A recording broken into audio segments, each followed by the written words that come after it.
जो panel B है उसमें बता रहे हैं कि अगर इसके अलावा कोई दूसरी प्राइस लाइन हो तो उसके ऊपर दोनों के बीच में कंपैरेटिव एक्सचेंज नहीं हो सकता।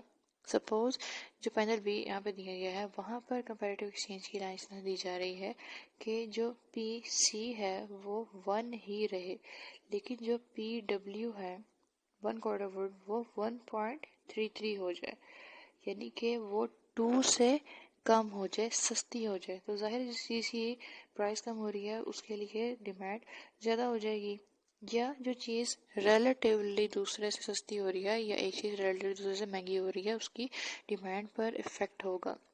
अच्छा जी, यहाँ पर अब आप देखें कि एक जो प्राइस लाइन बन रही है यूं करके, उसके ऊपर दोनों के जो टेंजेंसी पॉइंट्स थे दोनों के इंटरफेरेंस कर्व के वो डिफरेंट हो रहे हैं।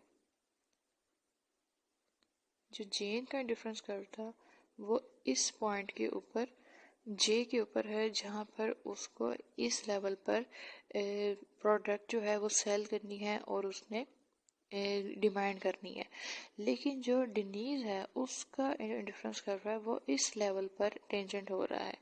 ये जे पॉइंट है और ये डी डी पॉइंट पर डिनीज का पॉइंट आ रहा है इक्विलिब्रियम का। लेकिन दोनों की जो है डिमांड और सप्लाई दोनों गुड्स यानी कि वुड और कैंडी बार के लिए वो डिफरेंट हो रही हैं। इसीलिए जब क्वांटिटी डिमांडेड क्वांटिटी सप्लाइड बराबर नहीं हो सकेगी तो यहाँ पर कंपैरेटिव इक्विलिब्रियम अचीव नहीं हो सकेगा, गिवन द फैक्ट कि जो आपका इनिशियल इक्विलिब्रियम इनिशियल आपका इंडोमेंट थी वो ई पॉइंट पर थी। ठीक है, तो कह रहे हैं कि जहाँ फर्स्ट पैनल था वहाँ ई पॉइंट से एफ पॉइंट से गुजरने वाली प्राइस लाइन सेम है, वहाँ पर इक्विलिब्रियम जो है वो अचीव हो गया, पेरेटो एफिशिएंट आउटकम आ गया। एफ पॉइंट पर जहाँ दोनों के इंटरफेरेंस कर्व जो है वो टेंजेंट थे प्राइस लाइन से और दोनों के बीच में बेनिफिशियल ट्रेड पॉसिबल हो गई। लेकिन जो बी पैनल है उसमें प्राइस लाइन डिफरेंट है, प्राइस जो है वो कम हो गई है एक चीज़ की, वुड की प्राइस कम हो गई है, तो उस सूरत में दोनों के बीच में डिमांड और सप्लाई का डिफरेंस आ रहा है कि जेन जो है वो 10 एक्स्ट्रा कैंडी बार्स है जिसको वो बाई करना चाहती है, लेकिन डेनीज जो है वो सिर्फ 17 एक्स्ट्रा कैंडी बार्स हैं जिसको वो बेचना चाहती है।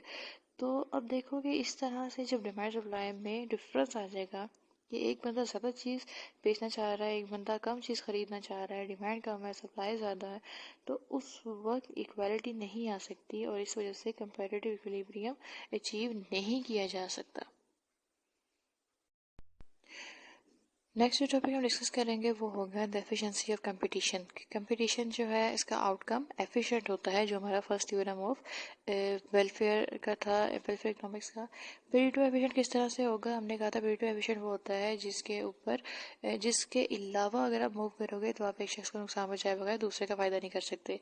हमने ये भी देखा था कि जो हमने कॉन्ट्रैक्ट कर्व ड्रॉ किया था वो उन सारे पॉइंट्स को मिलाया था जहां दो कंज्यूमर्स के जो इंडिफरेंस कर्व हैं वो एक दूसरे से टेंजेंट हो रहे थे।